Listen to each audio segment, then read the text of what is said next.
Hello, everyone. We are back with part 3 of Q&A number 2. And I changed my shirt for this one, you guys, because we're talking about Arkham Horror, and I love this game. Oh my gosh. So, which of us is asking the questions? Well, I think we should be asking each other questions, and specifically, this is Arkham Horror, the living card game. Okay, yes, Arkham. Yeah, there was one back in the 80s, wasn't there? No, there are quite a few. Really? Yeah, there's a whole slew of different Arkham games. I did not know this. We're gonna have to go search eBay, Jacob. I don't think we need to search eBay for it because they're supporting a lot of the games, and they're actually coming out with a new edition for one of their. We may have another game to talk about. But Arkham Horror, the living card game, is the one that we are currently playing. Yes, playing a lot.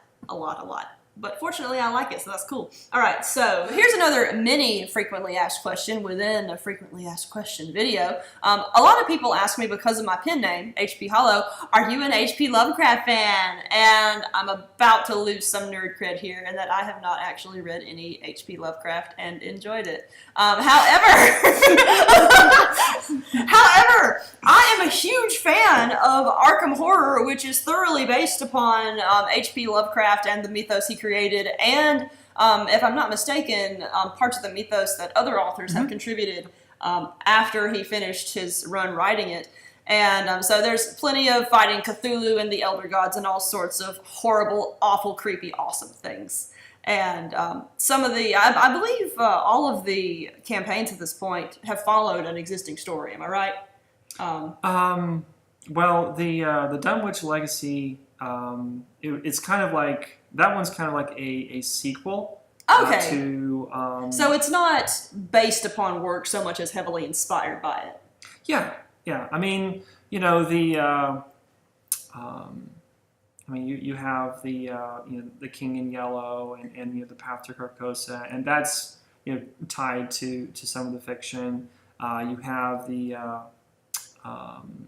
Dunwich Legacy, which is tied to the Dunwich Horror. The Dunwich Horror. Yeah. And so that's kind of a sequel.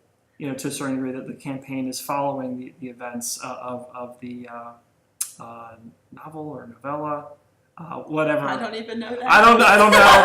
Neither of us have read that. We know it exists, but we've just played the game. Yep. All this to say, if you really like H.P. Lovecraft's writing, oh my gosh! All this to say, if you like H.P. Lovecraft's writing, this is going to be a must-play because, to my understanding, what I've seen from people who are H.P. Lovecraft fans, they love this game because of its accuracy, too, if nothing else, the atmosphere he was aiming to create. And you are getting into a pretty horrifying and traumatic game. Alright, so, to begin, I'm going to have Jacob explain the rules of this game because he was the one who introduced me to it.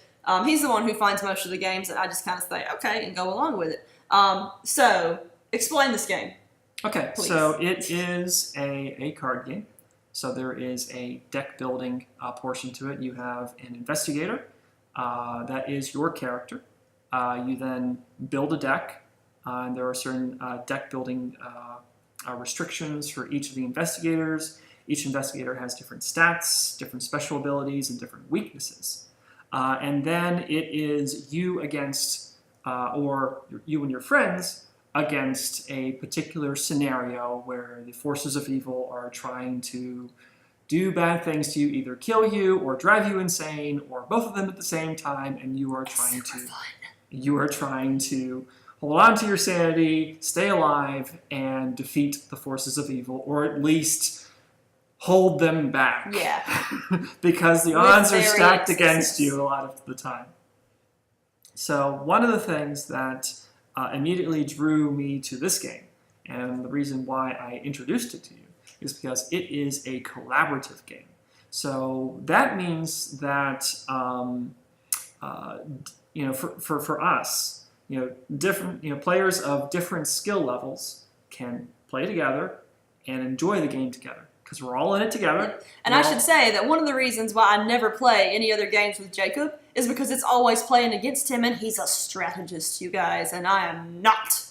He is the one who comes up with elaborate military plans, and I'm like, Leroy Jenkins! And that's my gameplay style. Pretty much, yeah. Mm-hmm. But that's it doesn't also work how. well against him. But that's also how you play Arkham. It is how I play Arkham, but I'm not playing against anyone but like Cthulhu. So. And speaking of that playstyle, why don't you talk about one of your favorite investigators? Okay, guys. So one of my favorite investigators is this one, Zoe Samaras. And if you look on the card, you'll notice that each investigator has 4 different stats. You have a little brain, which is your willpower. You have a little book, which is your intelligence. You have a fist, which is your combat power. And then you have a winged foot, which is your agility. And normally I like to play intelligent characters, and for this game, it's actually pretty valuable to have someone with high intelligence in your party because a lot of the game involves finding clues, and you need some brains to do that. Zoe is not one of those characters. Her brains are dull, but her knife is sharp, and oh my gosh, she is, one of the best weapons to use with her. Oh, you didn't put the card out, but she has a machete. And she's also a chef, and we know how I feel about everything food related, and I just kind of love playing a really, really crazy, psychotic, murderous chef. And well, she's out to murder the forces of evil. Yeah, she's still murdering stuff, and oh my gosh, she's murdering it well too. She's a killing machine. Investigators in general have some interesting cards associated with them. The game builds in a strength and a weakness or a treachery card that you will build into your deck, and then sometimes you draw the good one and sometimes you don't. Here you see Zoe's treachery card, and basically the treachery cards are either in the game, there's some sort of hideous background story that comes back to haunt you, or something that otherwise handicaps your character, whereas the strength cards, each character has somewhat of a unique one, and Zoe's cross is the one that's associated with Zoe. It's a really good one. It is a super good card. Basically, every time someone becomes engaged with you or attacks you, you gain an additional resource, which is like money in the game. And so it's, yeah, you're getting attacked, but you get paid for it. It's super awesome.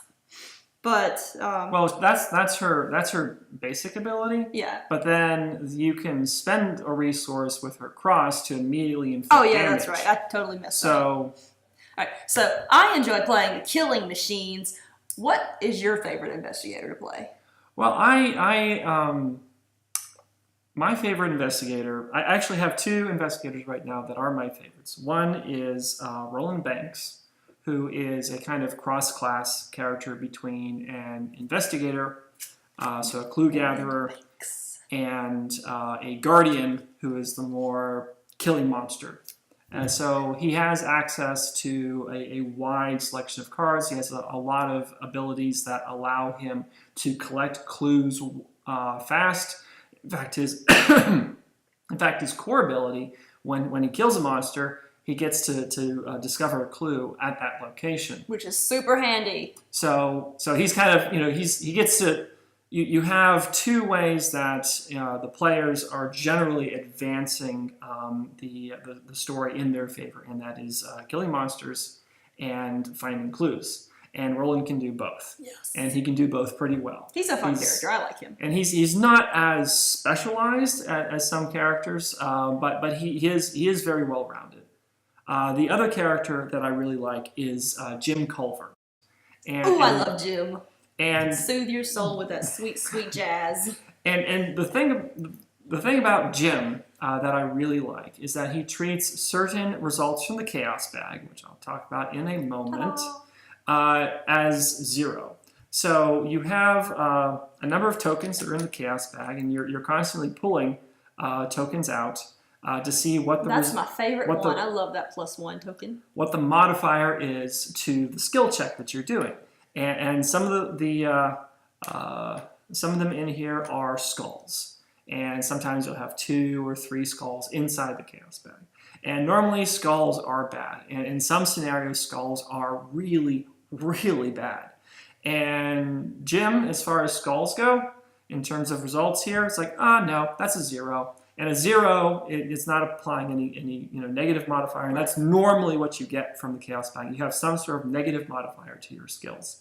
And so 0s are really, really good to get. That might be the only situation in which a skull is ever a good thing. So there are strategies that they use him that kind of deal with consistency. Right. So kind of stacking the odds in his favor and having a lot of consistent results. Whereas he may not he's not the greatest at fighting, he's not the greatest at finding clues, but as a mystic class he has access to a lot of spells. And those spells can really help him do pretty much anything. Now you start out weak generally as a mystic class because you need to get your spells out. And yeah, when you're a mystic, your strength is all in whatever cards you build your deck with, and if you have a bad deck, sorry, you're dead. Well, mostly dead. Mostly dead. So so yeah, it is, and I really like the variety in the investigators. Every investigator plays very differently. Yeah, which means the game itself has enormous replay value. I mean, you get even though investigators will share classes, each investigator has a totally different gameplay style, and you get a different experience every single time you play the game, depending upon who you're playing with. And you can also get an entirely different experience, even playing with the same character, just depending upon what you put in your deck. And it's a really well-designed game in that aspect. Another of my favorite characters is Agnes Baker, who, if you look on investigator cards, you'll notice that you're not only worrying about health in this game. There we go, the red one. You're also worrying about your sanity, and different events in the game can cause you to lose sanity.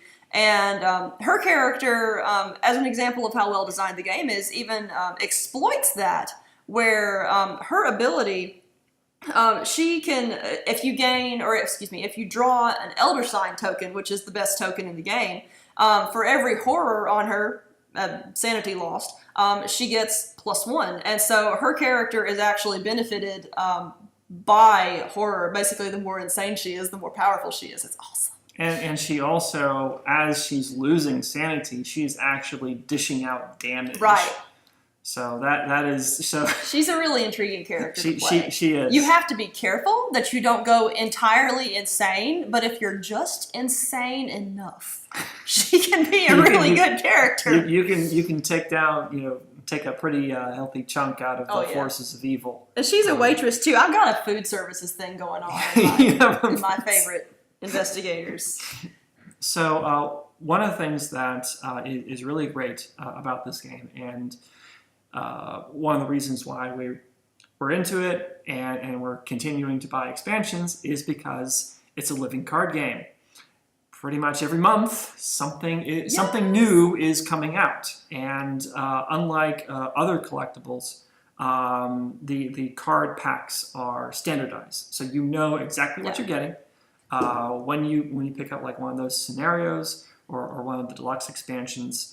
And so they continue to add new cards, they continue to add new scenarios for your investigators to fight through, and then they continue to add new investigators to challenge the scenario. So even though like a campaign has been completed and you've played it a whole bunch of times, they can come out with new investigators. And it's like, ooh, I want to try the Path of Carcosa with this character. And it's an entirely new experience. And each individual scenario also plays differently from previous scenarios. The game frequently will put fun and innovative twists on its own rules so that there's just a huge amount of variety throughout. And it's a very, very well-designed game. It is. And a lot of fun. And it's a lot of fun to play together, which is why we enjoy it. Yes. So that's that. I think that was the closing to our answer to that one very innocent question. What tabletop games? And this is there are more too, but we will spare you. Because you can only handle so much. I think we've probably gone into it in detail enough for this one. Yes. So we should probably for the next video get into another question then. Will do. Okay. Goodbye, Internet. See you next time. Hello, everyone. one we you were making the face. I'm gonna stop making.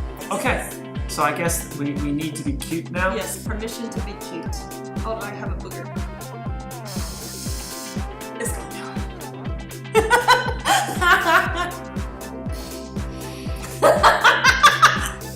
Your face right now is just the best. I'm messed up. You screwed it up already. I screwed it up. Oh no, I have flu. Well, just wait. Just be yourself. Because you're charming.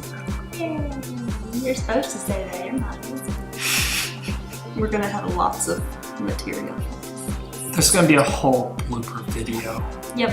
Another frequently asked question that comes my way in particular because of my pen name, HP Hollow, is, are you an HP Lovecraft fan? And I'm gonna learn. I'm gonna lose. Lures? How do you spell I was that? supposed to say lose. Here's another. Okay. What I like about it now. Sure, that sounds like a plan to me. Okay. I don't know how much of that was coherent, but yeah, I'll roll with that. I think I have to put meter stuff in there. Yeah, I think you do. Well, there's not a +8 in there, so we're No, there's the baby. there are -8s that can go in there. There is. What? Yeah. Don't ever make me play that version of the game. I do well to stay alive as it is.